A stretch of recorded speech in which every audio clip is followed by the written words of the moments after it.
Hello बच्चों, पिछली class में हमने एटॉमिक मास, एएमयू और मॉलिक्यूल्स के बारे में पढ़ा था। ठीक है, तो आज हम उसी से आगे पढ़ते हैं एक नया टॉपिक। नया टॉपिक क्या है? Chemical formula. आपका जो नया टॉपिक है वो है केमिकल फॉर्मूला।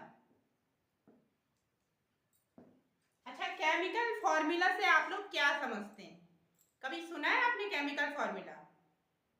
जैसे एक एग्जांपल, किसी केमिकल फॉर्मूला का कोई एग्जांपल दो तो जरा। H2O, H2O water, carbon dioxide, हाँ, और मीथेन CH4, बहुत सारे हैं, हाँ, सोडियम क्लोराइड। ठीक है, तो ये सारे क्या है भाई? केमिकल फॉर्मूला है ना। अच्छा, अगर हमें इनके केमिकल फॉर्मूला पता ना हो या इन्हें लिखने का तरीका क्या है, कभी सोचा है आपने कि मतलब H तो 2 है, यहाँ पर O 1 क्यों है? यहाँ पर कार्बन 1 है, ऑक्सीजन 2 क्यों है? यहाँ पर कार्बन 1 है, हाइड्रोजन 4 क्यों है? कभी आपने सोचा? अगर आप इसे डिटेल में पढ़ते हो, आप सोचते हो, तो आपने जरूर कई बार सोचा होगा कि भाई ऐसे क्यों लिखा जाता है। अच्छा, NaCl यानी कि सोडियम जो क्लोराइड होता है उसको तो NaCl लिख देते हैं, और जो मैग्नीशियम क्लोराइड होता है उसे क्या लिखते हैं? हाँ, MgCl2। अच्छा, अब आपके दिमाग में ये बात आनी जरूरी है। अगर आप ध्यान से पढ़ रहे हैं तो आपको जरूर लगेगा कि भाई सोडियम क्लोराइड का फॉर्मूला तो NaCl है, तो मैग्नीशियम क्लोराइड का फॉर्मूला फिर MgCl2 क्यों हुआ? आता है ना दिमाग में? तो क्यों ऐसा होता है? तो इसके लिए इसी के लिए आपको केमिकल फॉर्मूला निकालना आना चाहिए। इसके कुछ रूल्स होते हैं, उस रूल्स के हिसाब से इनके केमिकल फॉर्मूला लिखे जाते हैं। ये नहीं कि आपने बस देख लिया कि NaCl, अगर सोडियम क्लोराइड अगर NaCl है तो मैग्नीशियम क्लोराइड को MgCl लिख दो, है ना। हाइड्रोजन क्लोराइड यानी कि हाइड्रोक्लोरिक एसिड HCl क्यों लिखा जाता है? ऐसे ही नहीं लिखा जाता है। ठीक है, इसको लिखने का एक फॉर्मूला, एक मतलब सिस्टमेटिक तरीके से ही केमिकल फॉर्मूला लिखे जाते हैं। वही आपने इस लेसन में, इस टॉपिक में आपने पढ़ने हैं। तो भाई इसके लिए सबसे पहले आपको कौन सी चीज पता होनी चाहिए? सबसे पहले आपको होनी चाहिए पता प्रत्येक एटम की वैलेंसी। वैलेंसी आपको पता होनी चाहिए। अब आप बोलोगे नया जो हमने टर्म सुना है वैलेंसी, ये वैलेंसी क्या है? वैलेंसी के लिए आपको ये याद करना पड़ेगा। टेबल 3.6 NCERT की बुक है, names and symbol of some ions. ठीक है, ये आप याद कर लो। ये आप धीरे धीरे प्रैक्टिस करोगे तो भी आपको आ जाएगा, और याद करते हो तो वेरी गुड, बहुत ही अच्छी बात होगी कि आप इसे याद कर लो। ठीक है, बाकी जैसे आप बड़ी क्लासेस में जाओगे वहाँ आपको वैलेंसी निकालनी भी आ जाएगी। वैलेंसी निकालते कैसे वो भी आप वहाँ पढ़ोगे। तो फिलहाल मैं ज़्यादा डीपली नहीं जाऊँगी, वैसे आप इससे आगे के लेसन में पढ़ोगे। ठीक है, इससे आगे के लेसन में आप इससे डिटेल में पढ़ोगे एटम्स के बारे में। ठीक है, यहाँ पर आप केवल यही समझ लो कि वैलेंसी के चार्ट दे रखा है और ये आपको याद करना है। अब यहीं से देख देख करके, ठीक है, आप यहीं से देख के आपकी जो बुक में जो आपको क्वेश्चन पूछे जाएंगे वो इतने ही से पूछे जाएंगे। तो यहीं से आप इनवैलेंसी को लर्न करो, और कैसे हम इनवैलेंसी के माध्यम से केमिकल फॉर्मूला निकालते हैं वो हम आज यहाँ सीखेंगे आज के टॉपिक में। केमिकल फॉर्मूला लिखने के लिए कुछ रूल्स आपको फॉलो करने पड़ेंगे। इसमें जो पहला है कि अगर आप किसी केमिकल फॉर्मूला को लिख रहे हैं, उसमें अगर एक मेटल है और एक नॉन मेटल है, ठीक है, तो इसमें मेटल आपको लेफ्ट साइड मेटल लिखोगे जैसे सोडियम क्लोराइड है ना, और राइट साइड आप लिखोगे नॉन मेटल को। इसमें जो सोडियम है वो एक मेटल है और क्लोरीन एक नॉन मेटल है। ऐसा ही एक एग्जांपल और देख लेते हैं, जैसे AlCl3 एल्यूमिनियम क्लोराइड। एल्यूमिनियम एक मेटल है और क्लोरीन एक नॉन मेटल है। ठीक है, पहला तो ये है। दूसरा है कि अगर पॉलीएटॉमिक आयंस होते हैं, आयंस आप समझ रहे हो, जैसे माना सोडियम क्लोराइड को तोड़ दिया जाए, सोडियम क्लोराइड को तोड़ते हैं तो वो टूटेंगे, एक सोडियम आयन में और एक क्लोरीन आयन में टूटेंगे, क्लोराइड आयन में, सॉरी, सोडियम आयन और क्लोराइड आयन में टूट जाएंगे, इन्हीं आयन कहते हैं। अब ये दोनों तो मोनो एटॉमिक आयन है, ठीक है, सोडियम एक एलिमेंट है, क्लोरीन एक एलिमेंट है, तो इन्हें इसमें कोई दिक्कत नहीं है, ठीक है। लेकिन अगर पॉली एटॉमिक आयन्स होते जैसे H2O है, ये अगर अपने आयनों में टूटता है तो ये हाइड्रोजन आयन और हाइड्रोक्सिल आयन में टूटेगा, ठीक है। तो जो OH माइनस आयन होता है, इस प्रकार के आयन पॉली एटॉमिक आयन होते हैं, जैसे SO3, SO2, SO4, ये सब क्या है, पॉली एटॉमिक आयन्स होते हैं, ठीक है, जिसमें कि एक से ज्यादा एटम्स जुड़े हुए हैं, आयनों के रूप में जुड़े हुए हैं, ठीक है। तो इन आयनों को अगर माना ये आयन 2 या 2 से अधिक हैं, तो इनको दिखाने के लिए फिर ब्रैकेट लगा करके उसके बाहर से नंबर ऑफ आयन्स लिखना पड़ेगा, कितने आयन्स हैं उनका नंबर सब ब्रैकेट के बाहर लगाओगे, समझ आया। जैसे एग्जांपल क्या है, जैसे मैग्नीशियम हाइड्रोक्साइड MgOH का होल ट्वाइस, ऐसे लिखते हैं ना मैग्नीशियम हाइड्रोक्साइड को, जबकि अगर सोडियम हाइड्रोक्साइड को आप NaOH लिखते हैं, ठीक है, क्योंकि यहाँ पर OH केवल एक है तो एक लिखेंगे, यहाँ पर OH आयन 2 हैं, तो अगर आप इसको ऐसे लिखते हो MgOH2 तो ये गलत हो जाएगा। क्यों हो जाएगा? क्योंकि इसमें फिर ऑक्सीजन अलग नहीं है, ऑक्सीजन इसी के साथ जुड़ा हुआ है, तो यहाँ पर तो केवल 2 हाइड्रोजन को दर्शा रहा है ये, जबकि ये पूरे के पूरे OH 2 है, तो इसे हम ब्रैकेट लगा करके ऐसे लिखेंगे। आप केमिकल फॉर्मूला लिखने के लिए सबसे पहले हम उनके सिंबल लिखेंगे, ठीक है।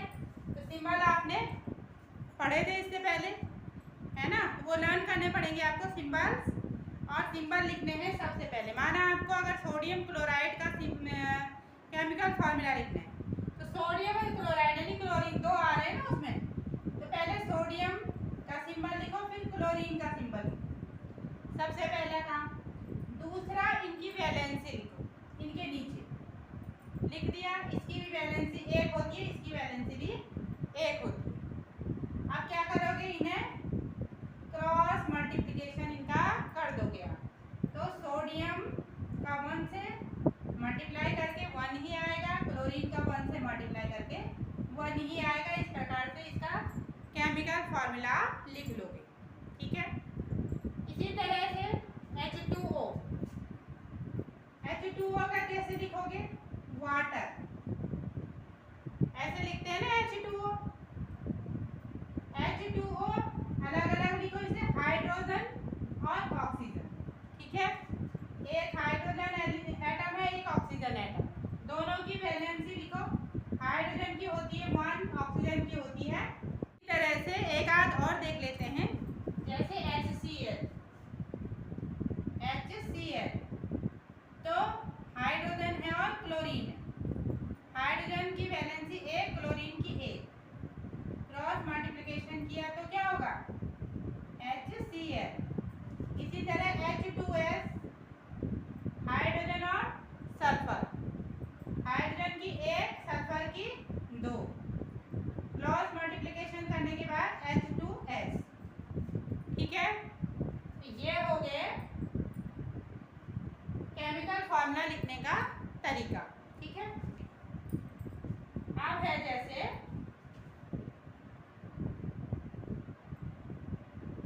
CCl4, तो ये भी आप लिख सकते हो CCl4, तो यहाँ पर क्या है, एक कार्बन के साथ में, यानी कि कार्बन की जो वैलेंसी है कितनी है, 4 है, एक कार्बन के साथ क्लोरीन के 4 एटम जुड़े हुए हैं, ठीक है, CCl4 है ना। इस प्रकार से अगर एक कार्बन है तो उसपे 4 क्लोरीन जुड़े हुए हैं, इसी तरह इसका जो फॉर्मूला बन गया वो बन गया CCl4, ठीक है। तो केमिकल फॉर्मूला लिखने के लिए हम वही करेंगे, इसकी वैलेंसी लिखेंगे, ठीक है, एक कार्बन और एक क्लोरीन, कार्बन की जो वैलेंसी है कितनी है, 4 है, और क्लोरीन की है 1, तो क्रॉस मल्टीप्लिकेशन यानी कि कार्बन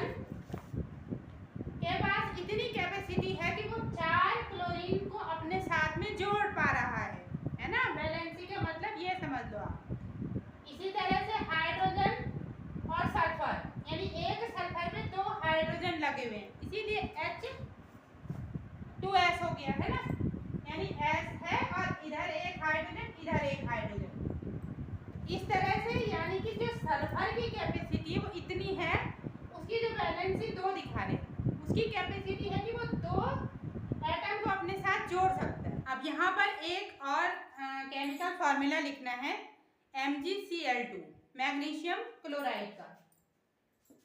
मैग्नीशियम क्लोराइड को लिखते हैं MgCl2, यानी एक मैग्नीशियम से 2 क्लोरीन जुड़े हुए हैं।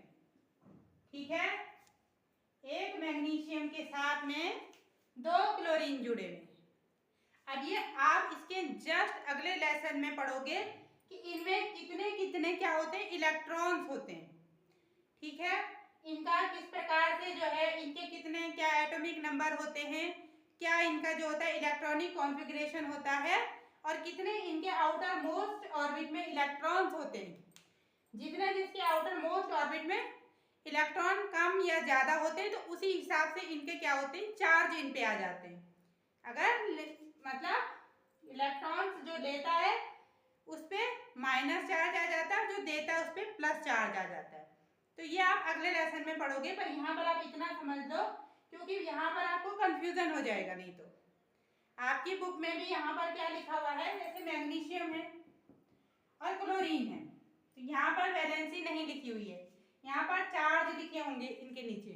ठीक है, यहाँ पर वैलेंसी नहीं लिखेंगे हम, क्योंकि वैलेंसी तो इसकी 1 होती है, वैलेंसी इसकी 1 होती है, और वैलेंसी कभी भी प्लस और माइनस में नहीं होती है। वैलेंसी हमेशा क्या होती है, पॉजिटिव में ही होती है। अब यहाँ पर हम इनकी वैलेंसी न लिख करके चार्ज लिखेंगे।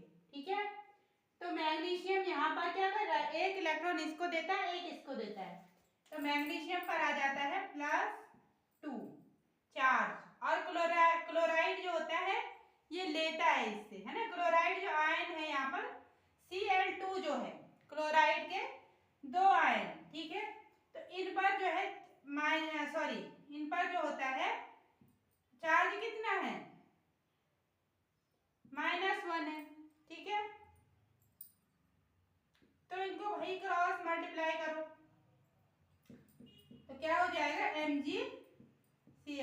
इसी तरह Al2O3 यानी एल्यूमिनियम और ऑक्सीजन, एल्यूमिनियम और ऑक्सीजन, तो Al2O3, Al पर कितना है 3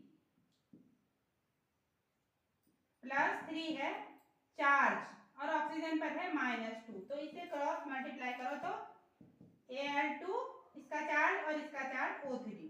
ठीक है, Al2O3। ऐसे ही कैल्शियम ऑक्साइड CaO, कैल्शियम और ऑक्सीजन, तो कैल्शियम पर भी है +2, ऑक्सीजन पर है -2 चार्ज, तो दोनों का क्या होगा, एक दूसरे को न्यूट्रल कर देंगे। ठीक है, एक दूसरे से कट जाएंगे, तो इसका फॉर्मूला बनेगा CaO। जहां पर प्लस माइनस चार्ज बराबर होंगे वो आपस में कट जाएंगे, न्यूट्रल हो जाएंगे, और उसका फॉर्मूला फिर इस तरह से लिखेंगे। ठीक है, CaO AlCl3। यहाँ पर भी जो चार्ज होगा Al पे कितना है, 3 है, और क्लोरीन पे -1 है, तो ऐसे क्रॉस मल्टीप्लाई करके AlCl3 हो गया। ठीक है, तो ये इस प्रकार से जो है आप केमिकल फॉर्मूला इनका लिखोगे। आपके पास कुछ क्वेश्चन है इसमें बीच में, जैसे right down the formula of sodium oxide, तो बिल्कुल उसी तरीके से लिखेंगे। सोडियम ऑक्साइड, नाम से पता चल रहा है कि एक सोडियम है और एक ऑक्सीजन है। ठीक है, तो सोडियम ऑक्साइड को हम कैसे लिखते हैं, सोडियम पर जो वैलेंसी होती है 1, ऑक्सीजन की 2, तो सीधे सीधे लिख देंगे Na2O, सोडियम ऑक्साइड। दूसरा है एल्यूमिनियम क्लोराइड, एक है एल्यूमिनियम, एक है क्लोरीन। ठीक है, एल्यूमिनियम और क्लोराइड का आयन, इन पर लिखेंगे चार्ज, चूंकि क्लोराइड है तो एल्यूमिनियम की वैलेंसी जो होगी कितनी होती है, 3, क्लोरीन की 1, AlCl3। अगला है sodium sulphide, sodium sulphide, sodium और सल्फर, सोडियम की जो वैलेंसी होगी 1 और सल्फर की होगी 2, तो Na2S। ठीक है, अगला है मैग्नीशियम हाइड्रोक्साइड MgOH का होल ट्वाइस। निकाला कैसे इसको, मैग्नीशियम हाइड्रोक्साइड को, तो एक मैग्नीशियम है और हाइड्रोक्साइड जो है आयन है इसमें। मैग्नीशियम की जो वैलेंसी है यहाँ पर, मैग्नीशियम के ऊपर चार्ज है 2 +2 और हाइड्रोक्साइड पे -1, ठीक है। इस तरह से हो जाएगा MgOH का होल ट्वाइस, ठीक है। इस तरह से आप इनके फॉर्मूला लिख लोगे। सेकंड क्वेश्चन है कि write down the names of compound represented by the following formula. Formula दे रखा है और आपने इनका नाम बताना है। Al2SO4 का होल थ्राइस, Al2SO4 का होल थ्राइस को पढ़ेंगे aluminium sulphate. CaCl2 calcium chloride, K2SO4 potassium sulphate, KNO3 potassium nitrate, CaCO3 calcium carbonate. ये हो गए इनके केमिकल नेम्स, ठीक है। केमिकल जो फॉर्मूला है इनके नेम्स क्या है, तो ये हैं इनके नेम्स। बाकी है what is the mean by the term chemical formula, जो आप पहले ही पढ़ चुके हैं। तो आज आपका केमिकल जो फॉर्मूला आपको आ गया होगा करना, ठीक है। अभी हम नेक्स्ट जो क्लास होगी उसमें हम molecular mass and mole concept पढ़ेंगे, ठीक है। तो तब तक आप इसको पढ़ो। नेक्स्ट क्लास में हम मिलेंगे, जो टॉपिक होगा molecular mass and mole concept, ठीक है। Thank you and keep learning.